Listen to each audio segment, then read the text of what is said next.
العنوان اللي انت شفته صحيح، جني يهدد جنود الجيش والجيش العراقي.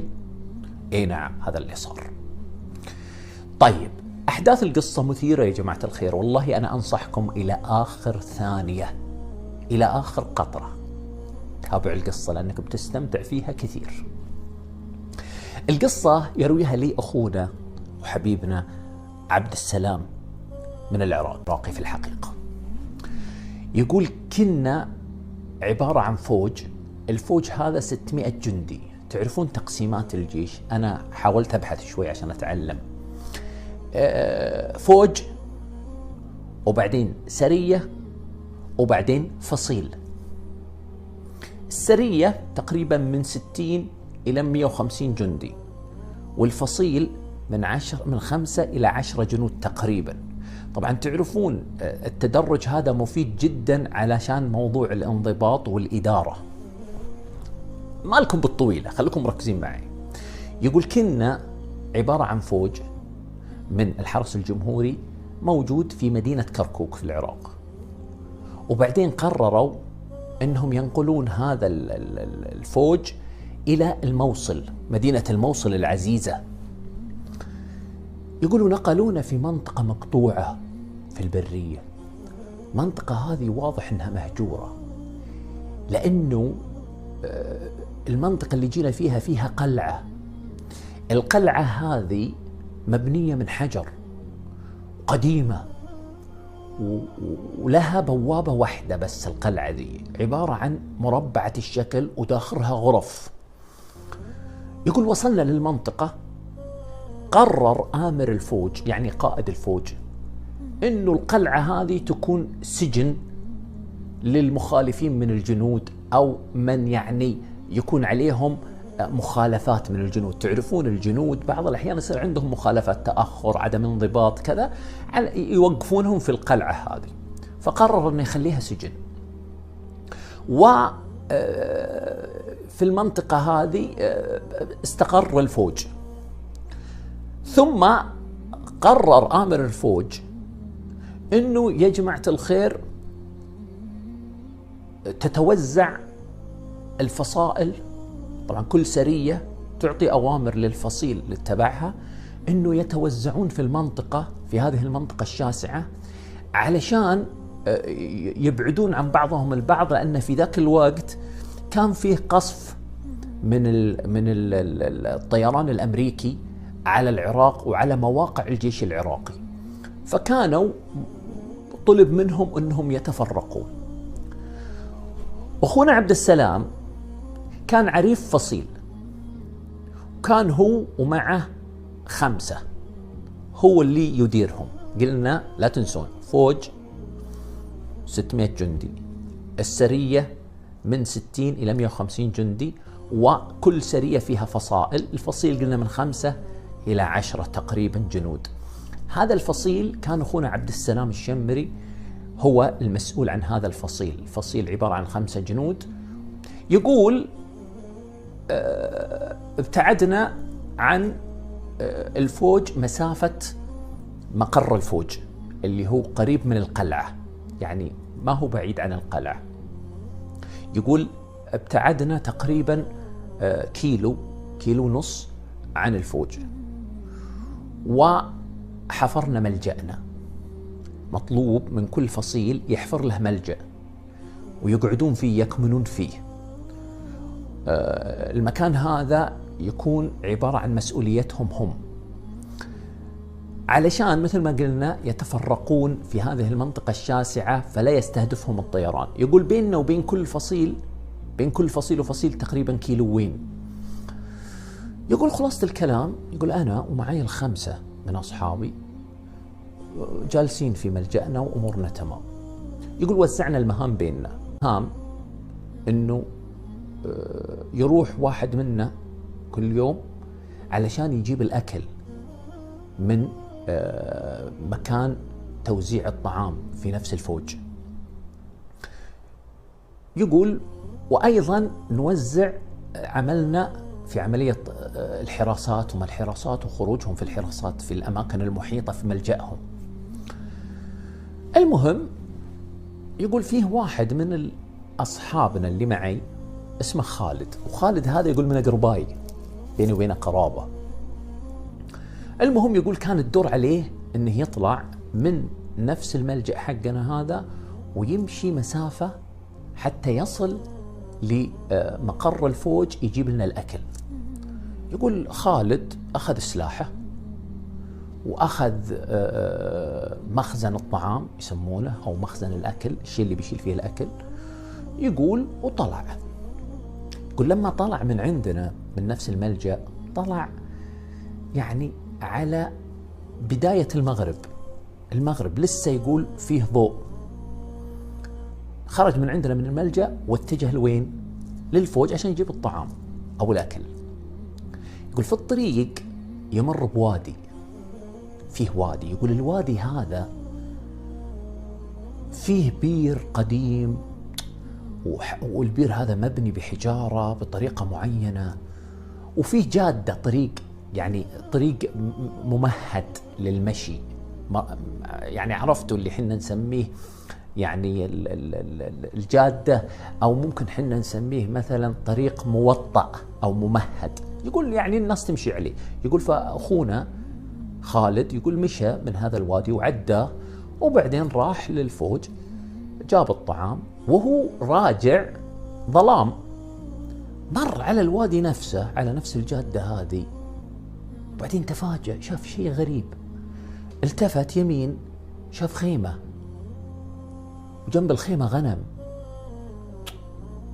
أنا وأنا جاي ما في شيء، ايش جاب الخيمة؟ متى نصبوا الخيمة ومتى؟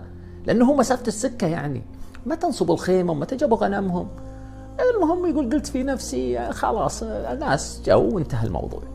المفروض المنطقة ما فيها أحد، منطقة مهجورة قديمة.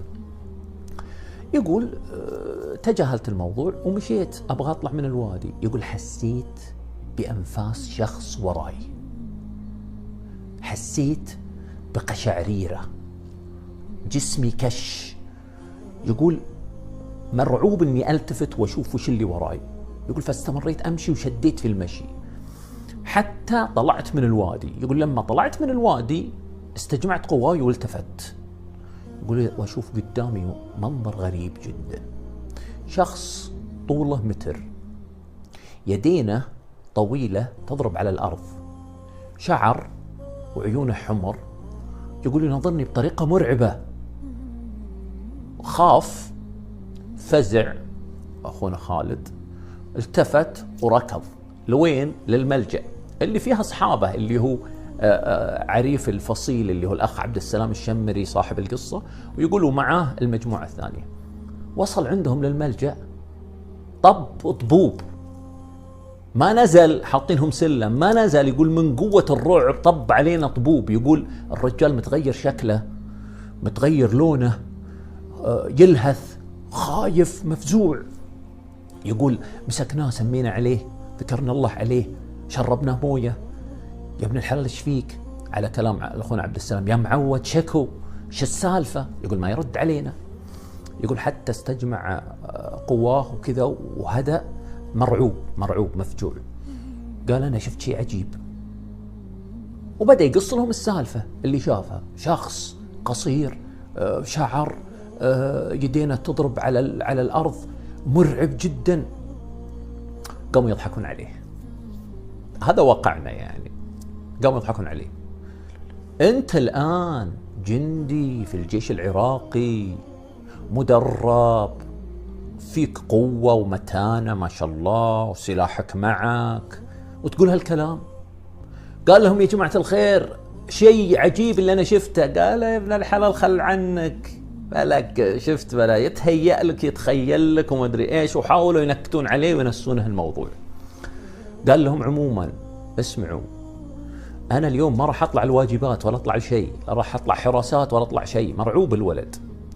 يقول أخونا عبد السلام قلت لا أبشر أنا أطلع بدالك.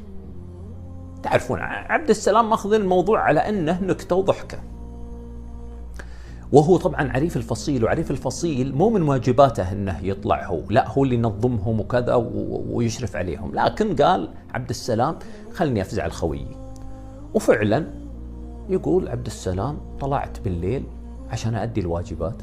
الواجبات تعرفون حراسات وما حراسات وكذا. يقول طلعت وأبعدت عن الملجأ حقنا. يقول حول تلة احنا نسميها طعس. يقول جيت عند التلة ذي، يقول أراقب وكذا. يقول أناظر ورا فيه أحد جايني مقبل علي. يقول أشوف، يقول على طول انبطحت على الأرض وخليت نظري في المستوى. يقول لأنك لما تنسدح على الأرض وتشوف يبين لك تماما، لأنك تشوف سطح الأرض وتشوف الشخص. يقول أناظر وراه شخص مقبل علي. يقول جهزت سلاحي. يقول قلت يمكن واحد من زملائنا طلعة استخباراتية أو كذا. يقول قلت له وقف. يقول ما وقف، جاي متجه علي. قلت له وقف المرة الثانية، ما وقف. خلاص الثالثة ثابتة، وقف. يقول ما وقف. يقول أنا جهزت سلاحي وعشقت سلاحي. يقول أبغى أضرب. يقول يدي تجمدت، يدي ما تتحرك، تشنجت، في شيء مسكني. يقول حسيت إني ما عاد أقدر أتحرك، متثبت أنا، أبي أطلق ما أقدر. وهذا يقبل علي. يقول لين صار قبالي بمترين، وإذا هو بنفس الكلام اللي قاله خالد. شخص قصير، شعر، عيونه حمراء، ويدينه تضرب على الأرض.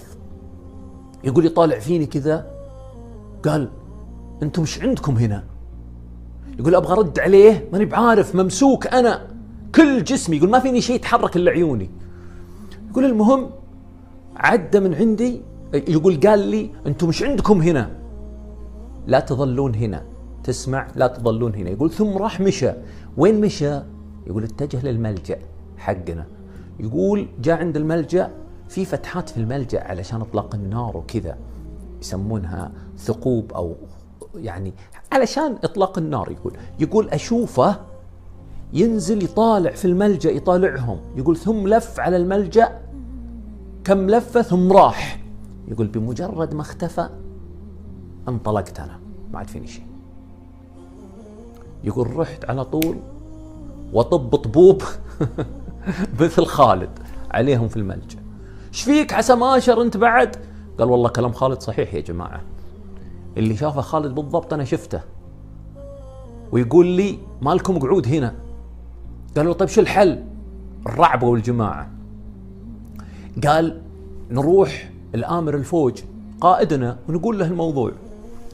أصبحوا الصبح راحوا الآمر الفوج.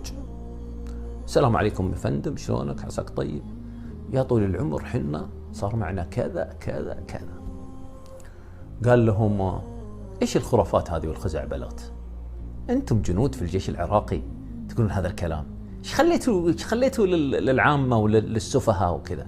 اثبت بس وخلك رجل وخل عنك الكلام هذا وارجعوا مواقعكم يلا. ما وش يسوون؟ ما لهم اللي يرجعون. ارجعوا مواقعهم. يقول بالليل يدق علينا امر الفوج، ينادينا ظاهر عبر الجهاز او كذا، الفصيل الفلاني يجوني. يقول جينا عبد السلام، يقول جيت وانا اللي معي. يقول واجي عند امر الفوج، قال تعال روح للسجن شوف ايش الموضوع في السجن. السجن اللي قلت لكم القلعة هذه المربعة الشكل اللي فيها غرف، اللي حطوها سجن للجنود اللي عندهم بعض الأخطاء أو بعض يعني التجاوزات. يقول رحنا جينا عند السجن، لقينا حارس السجن واقف برا ومرعوب مرعوب. يقول قلنا له ايش فيك عسى ماشر؟ قال يا جماعة الخير شيء شفته بعيني. طبعا يقول عبد السلام نسمع تكبيرات من جوا القلعة، تكبيرات. يقول قلنا له ايش فيك شو السالفة؟ قال انا شيء شفته بعيني مرعب جدا. وشو؟ قال يا اخي مرة نزلت من السقف في السجن ومعها شخصين، واحد على يمينها وواحد على يسارها، و راحت اتجهت على مسجين اسمه قيس، وجت قبال قيس واخذت شعر من شعرها ولفته وفكت فم قيس وحطته في فم قيس. يا ابن الحلال، قال والله جاك العلم، هذا اللي صار. يقول عبد السلام الحين احنا اذا رحنا لامر الفوج بيكذبنا. يقول رحنا اخذنا حراس السجن ورحنا لامر الفوج وقلنا له السالفه. يقول صفن الرجال، يقول زي اللي تفاجأ، هذول يقولون لي شيء صار معهم، وهذا يقول لي شيء صار في السجن. اذا ما في دخان من غير نار، فيه الموضوع فيه إنه يقول استدعى بعض السجناء وحقق معاهم وسألهم الجنود استدعاهم وجابهم المسجونين، سألهم قالوا نفس الكلام، قالوا مرة نزلت من السقف مرعبة جدا ومع 2 مرعبين. قيس قال لهم وين قيس؟ طيب قالوا قيس في غرفته في السجن، ما نايم. فأمرهم، يقول أمرنا احنا يا الفصيلة الخمسة، قال روحوا جيبوا قيس. يقول رحنا نجيب قيس، يقول ما قدرنا نطلعه. يقول في قوة عجيبة، الرجال مو طبيعي، وجهه متغير، عيونه حمر، ورافض يطلع من السجن. يقول خلاصة الكلام أخذنا حراس السجن معنا ورحنا، ويا الله قوي جدا الرجل، أخذناه وهو ربط